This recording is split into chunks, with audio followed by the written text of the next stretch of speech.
K-Town was definitely haunted. Once upon a time it hadn't been, though I'd grown up believing that the winding streets, narrow alleys, and broad thoroughfares of my city harbored a secret second face. I'd been wrong. I wasn't being visited by ghosts when I took the last turn before a convenience store I'd visited 100 times before and found myself staring at a brick wall. I'd been peeking beneath the surface of the mundane world. The supernatural world had always existed within the mundane one, hidden to all but a few with the power to perceive it. Boy, could I perceive it now.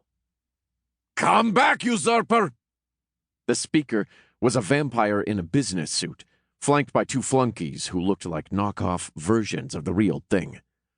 "Surrender now, and we'll make things easy for you." Surrender was the last thing on my mind.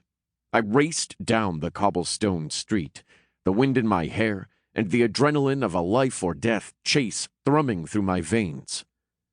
Back when I was a kid, these streets had been asphalt, as hot and dry as a desert in summer.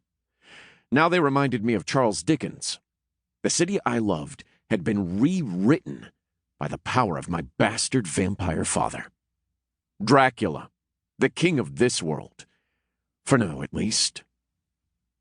I turned a corner and put on a burst of speed, the world blurring around me as I gave the vampire and his friends the slip.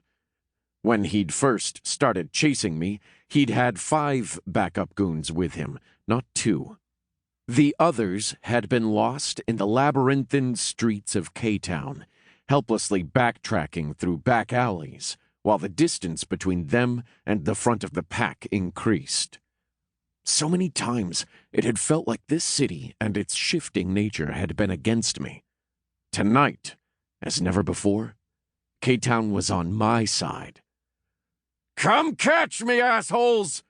I roared, the thrill of the hunt filling me with reckless abandon. On any other night I might have been more cautious, but not now. Not with my first goal so close at hand. I could have turned around and killed all 3 of the vampires, of course. Doing so would have been as simple as freezing in my tracks, reaching out for the black flame, and giving in to my full Night Lord nature. Or I could have become the dragon, devouring my own body in a mass of scales and claws as I fell upon the trio, a nightmare brought to life. I did neither. I didn't want to kill any of these men. I wanted them to come back to my father with news that I'd slipped out of their grasp. Tonight wasn't about murder. It was about sending a message. The alley gave onto a much broader street, one that had been closed to vehicles in anticipation of the evening's nightlife. People milled about in the center of the road, flitting from brightly lit storefront to brightly lit storefront, like bees picking the perfect flower to pollinate. A woman in a mini-dress saw me first and screamed, dropping her fruity drink to the pavement. More screams followed. "It's him! The usurper!" Run! The crowd began to scatter before me. They were all terrified of the usurper, of course.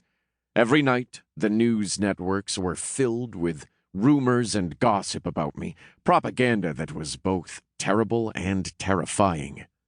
My face was at the top of the nation's most wanted list, with a hefty reward for my capture. Not that any of these people would have wanted to try and claim it.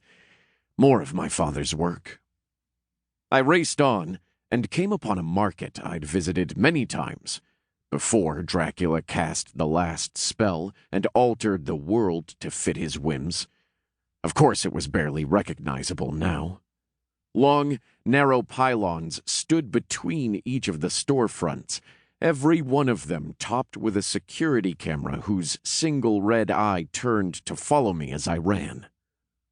As bad as the security state had been before Dracula took over the world, he'd certainly ramped things up into overdrive.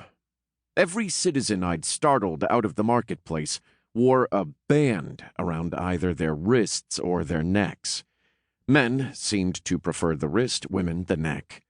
to keep listening to this audiobook. I've left you a link in the description so you can do it, at no cost thanks to Audible's 30-day free trial.